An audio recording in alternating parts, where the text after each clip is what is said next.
ஸ்ரீ குருப்யோ நமஹ. தெய்வத்தின் குரல் மூன்றாம் பகுதி 121வது தலைப்பு. தனிப்பிரிவாகாத நவீன மத தலைவர்கள் தொடர்ச்சி. விதிகளில் பெரும்பாலானவற்றை விட்ட பின்பும் தங்களையே ஒரிஜினல் மதஸ்தர்கள், அதன் ஸ்பிரிட்டை உள்ளபடி புரிந்து கொண்டவர்கள் என்று நினைக்க பண்ணி ஜனங்களையும் விதிமீறி போக பண்ணுவது எத்தனை நல்ல உத்தேசத்தில் செய்ததானாலும் கெடுதியைத்தான் உண்டாக்கும். கைப்புண்ணுக்கு கண்ணாடி வேண்டுமா என்கிறபடி இவ்வாறு ஆச்சாரங்களை டைல்யூட் பண்ணினதில் ஜனங்கள் ஒரே நாஸ்திகர்களாக போகாவிட்டாலும் மேலேயும் போகாமல் மொத்தத்தில் லோகம் கீழே போய் கொண்டிருப்பதைத்தானே பார்க்கிறோம்.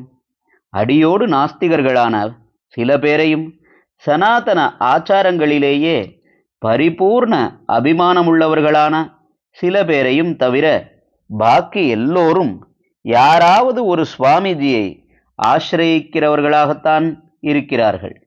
ஆனாலும் லோகத்தில் நல்லதற்கில்லாதவைகள்தான் ஜாஸ்தியாய் இருக்கின்றன என்றால் என்ன அர்த்தம்?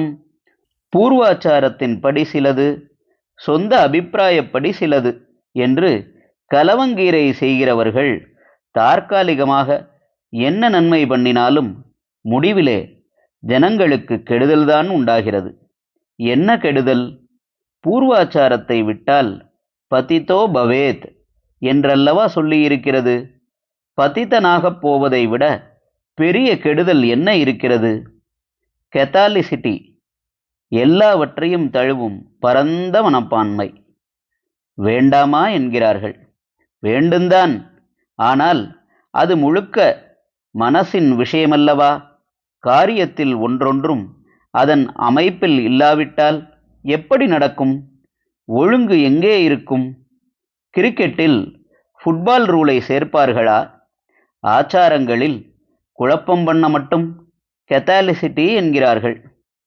ட்ரெடிஷனை ஏற்றுக்கொண்டால் பூராவும் ஏற்றுக்கொள்ளணும், விட்டால் பூராவும் விடணும்.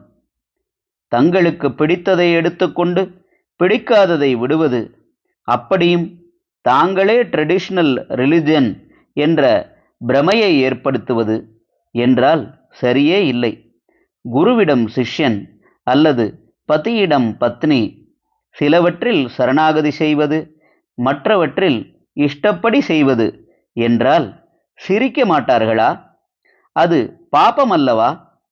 குருவிடம் பதியிடம் தப்பே இருந்தாலும் குறையே இருந்தாலும் சிஷ்யனும் பத்னியும் செய்கிற சரணாகதி குறையில்லாமல் இருந்தால் இவர்கள் கடை தேறி விடுகிறார்கள்.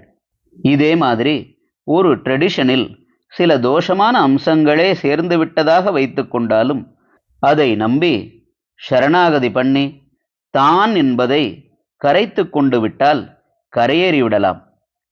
சொந்த அபிப்பிராயத்தின் பேரில் புராதன ஏற்பாட்டை மாற்றுவது என்கிற போது கரைக்கப்பட வேண்டிய தான் தலையை நீட்டி தன்னை ஸ்திரப்படுத்திக் கொள்கிறது. ஒவ்வொரு சுவாமிஜிக்கு ஒவ்வொரு விஷயத்தில் அபிப்பிராய மாறுதல் என்றால் எது சரி எது தப்பு, இவற்றில் எதை எடுத்துக்கொள்வது?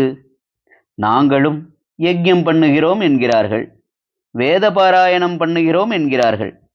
பண்ணாமல் இருந்தால் தேவலையே என்று எனக்கு இருக்கிறது. இதெல்லாம் பண்ணுவதால் தான் ஜனங்களுக்கு இதுவே ட்ரெடிஷ்னல் ரிலிஜன் என்ற பிரமை ஏற்படுகிறது. இல்லாவிட்டால் இதுவும் பிரிந்து போன ஒரு மதம் என்று விலகி இருந்து விடுவார்கள்.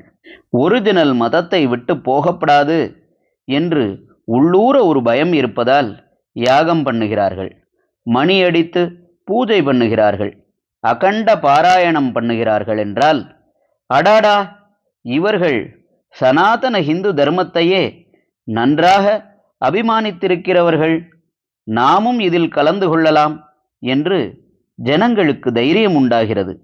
இதற்கெல்லாம் முத்தாய்ப்பாக நவீன சுவாமிஜிக்கள் நல்ல ஆச்சாரமுள்ள வைதிகர்களையே கூப்பிட்டு சதஸ் நடத்தி சம்பாவனையும் செய்யும்போது இவர்கள் நிச்சயமாக பிராச்சீன வழியை ரட்சிக்கிறவர்கள்தான், இவர்கள்தான் அதை ரட்சிக்கிறவர்கள் என்று தோன்றிவிடுகிறது. ஹரஹர சங்கர, ஜெய ஜெயசங்கர, தெய்வத்தின் குரல் மேலும் ஒலிக்கும்.